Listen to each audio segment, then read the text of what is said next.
The gospel according to Paul. Let's play hardball.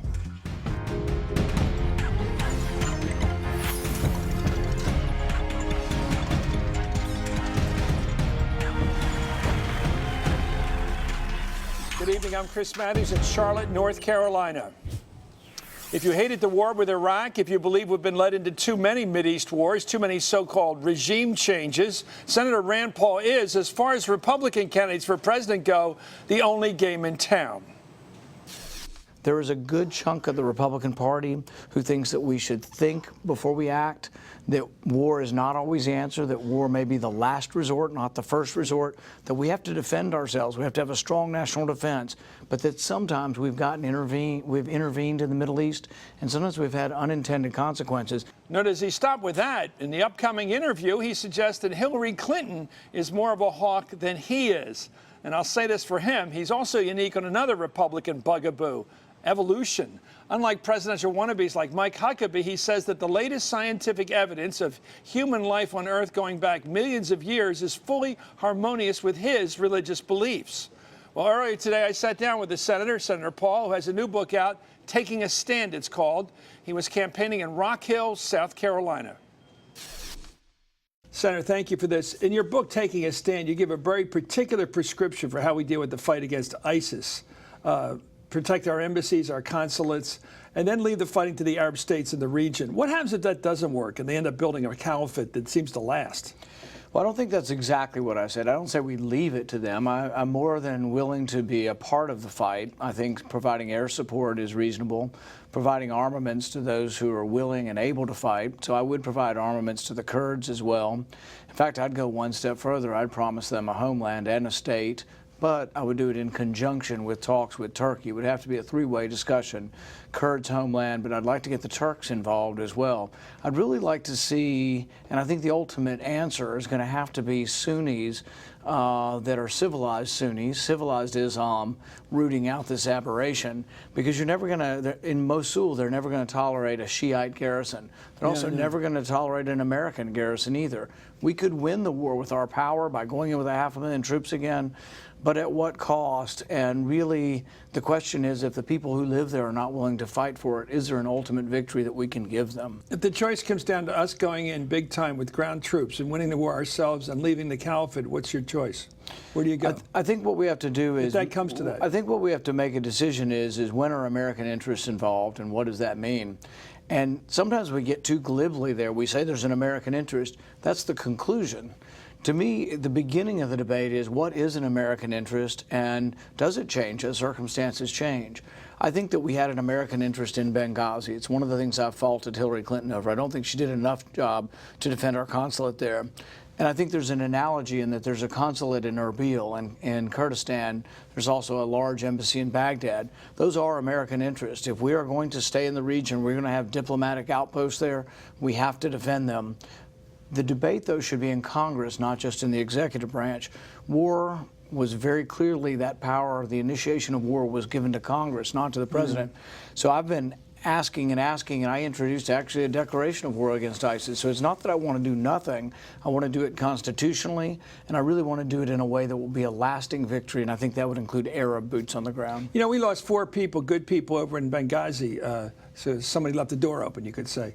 And yet we lost 3,000 Americans in 2001, and the Democrats haven't been hitting that issue ever since.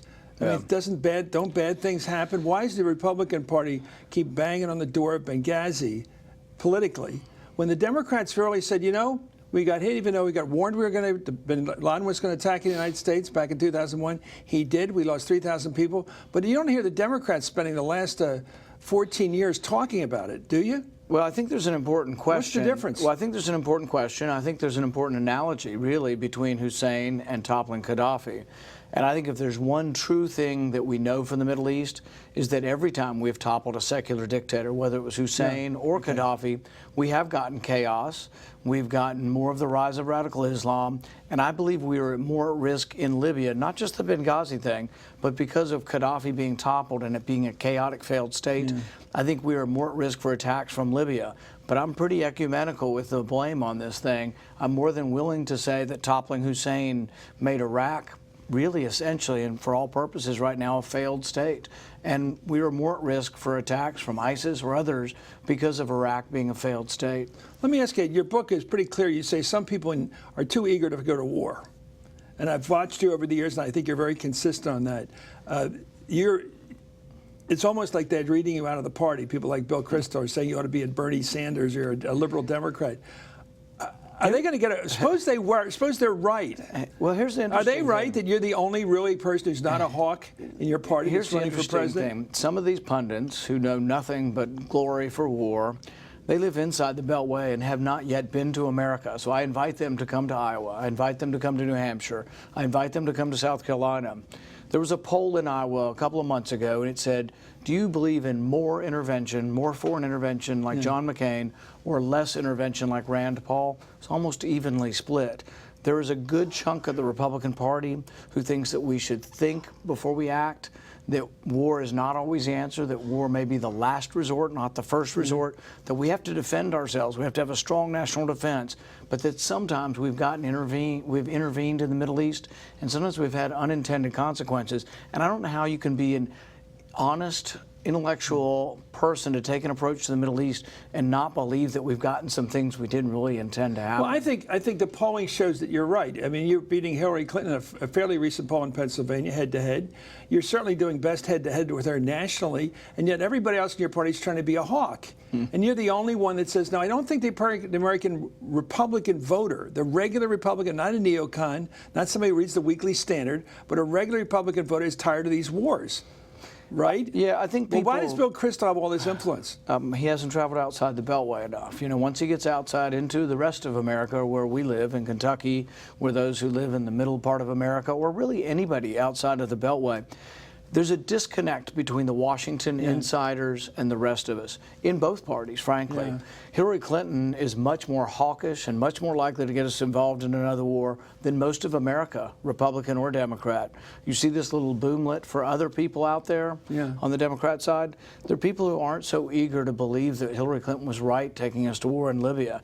And so I think you'll find that as it gets out to the regular voters outside of Washington, there's a much more mixed and nuanced feeling about war. On a scale of 1 to 10, Dove being 0, Hawk being 10, where's Hillary?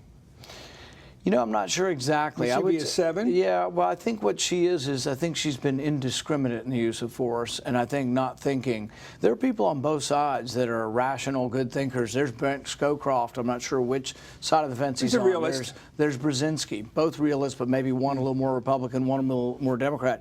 But both, you know, thoughtful men who I think have a profound understanding of world events. And then there are people who are knee-jerk reactionaries that really think war is always the answer. And I meet the young men who have lost their limbs, who have sacrificed their lives. Not one of them is flippant about war. They're very serious about war. And I think we need more of that, maybe in the White House, but also more of that in Washington. Well, let me be tough. I'll get to the next point in your book, but is big money driving the Republican Party to the hawkish side? These big godfathers of candidates who just come in there and say, I'll give you $200 million, but talk the line. Big money drives both parties. Big money's big money's in control of both parties. And I have one. To the hawkish position. Well, yeah, I mean, just big money in general for a variety of positions. But I have one proposal that I've been putting forward that I think might work.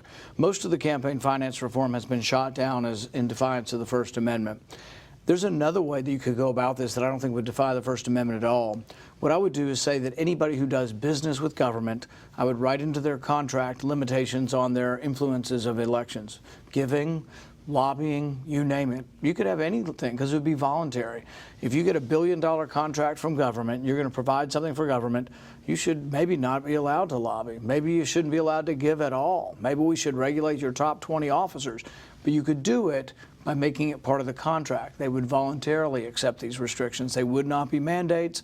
They would be voluntary contractual restrictions. I think if we could get unified, both Democrats saying they'd be willing to restrict the unions and Republicans willing to restrict big contractors that do business with the government, I think you might get some of the special interest money out of politics. Do you think Dick Cheney and Halliburton would go along with that? Let me ask you about that. You've been tough on the Republican Party. You're running as sort of an outlier because you say the party sucks. That's a nice millennial term. No. I said the brand. Okay, the sucks. brand. So there's a difference. Okay, what's the Chris. difference between the brand and the image? Well, you remember, what's the difference between the brand and reality? What I'm saying is there is hope for redemption in the sense that you remember Domino's. They said our brand sucks, and they redid their crust and they redid their presentation, and Domino's is doing fine. That's right. It's in the book. Yeah, and so the thing is, what was wrong with the pizza crust? I'm not exactly sure. I think too much crust. Well, I'm not sure what it was. Too much. But they listened, and so I was in the South Side of Chicago yesterday, campaigning in the South Side of Chicago, saying I've got something to offer for poverty, I've got something to offer for your crummy schools, and I've got something to offer for the fact that both Republicans and Democrats have taken a generation of young black men and put them in jail. And I think it's wrong, and we've gone way too far. And I think people are taking notice of me coming there, and I don't take the vote for granted. Not only do Republicans not go there typically, Democrats don't either, and Democrats take all of that vote for granted. And you know what the biggest thing they talk to me about in the South Side of Chicago? They don't like the machine. They say money is directed towards helping us poor people, but it's sucked up by the machine in Chicago, and so the government unions soak it all up, and we still live in poverty here, and nothing gets better. Two of the top Republican leaders in Pennsylvania have praised voter ID laws they've been trying to push through. The courts have been holding them up as ways of Republicans winning elections in Pennsylvania. You've called that kind of pressure, push for voter ID laws, dumb. Where are you on that? Do you think it's voter suppression? I think it is. I don't think it's voter suppression. I think the thing that is the biggest limitation on voting in our country for African Americans and for many minorities is having a felony record. There's 2 million people who can't vote in our country because of a felony record. Nothing else comes anywhere even close. I think our side has overstated fraud. I know I've seen how fraud works in elections. Where have you seen it? Well, I've read of it. I don't think I've actually seen it personally. Read about it? Well, in my father's elections for Congress, there were elections where there was fraud committed, we believe, and we went to court over it. But the fraud typically in elections, from my understanding, isn't people coming up, borrowing someone's ID and falsely voting. It's when you leave a desk unattended and only one party is sitting at a precinct and 3,000 votes are done by one person. Yeah. So it's not really an ID thing. It's a matter of both parties need to be represented in every precinct in America. And I think there's probably less of it than there once was. I think there was more in the 50s, 60s, 70s.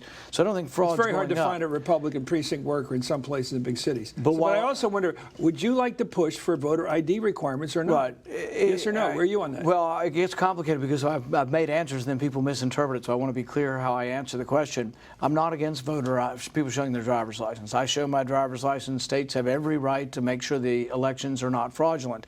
But where I am on the other side of it is I think from a political perspective, it is really dumb of us to make a big linchpin that we're going to go after, making sure that you can't vote early and the driver's license. I think we've overemphasized an issue that really doesn't need to be so much emphasized. You're a tree hugger. Absolutely. I've been trying to grow a giant sequoia in my yard for 15 years, probably 15 different trees, and I succeeded in one getting about 15 feet tall. But there's some kind of blight out there. It's hard to grow a giant sequoia outside of California. But I read about one in northern Georgia growing 150 feet tall, and I said, I can do that. But I haven't succeeded yet. This is the question that always gets me in trouble, and the reason I probably won't moderate many Republican debates. I am overwhelmed when I read you're about... on the short list. I heard you were on the short list. It's a longer list than that. 3.5 million years ago. This just blows me away. I know you're an intellectual in many ways. About Lucy's got another relative out there, one of these prehistoric men, humanoids, whatever they are. What does that tell you about history? I mean, does it give you a sense of the length of human experience on this planet? I mean, about evolution and how long it's taken?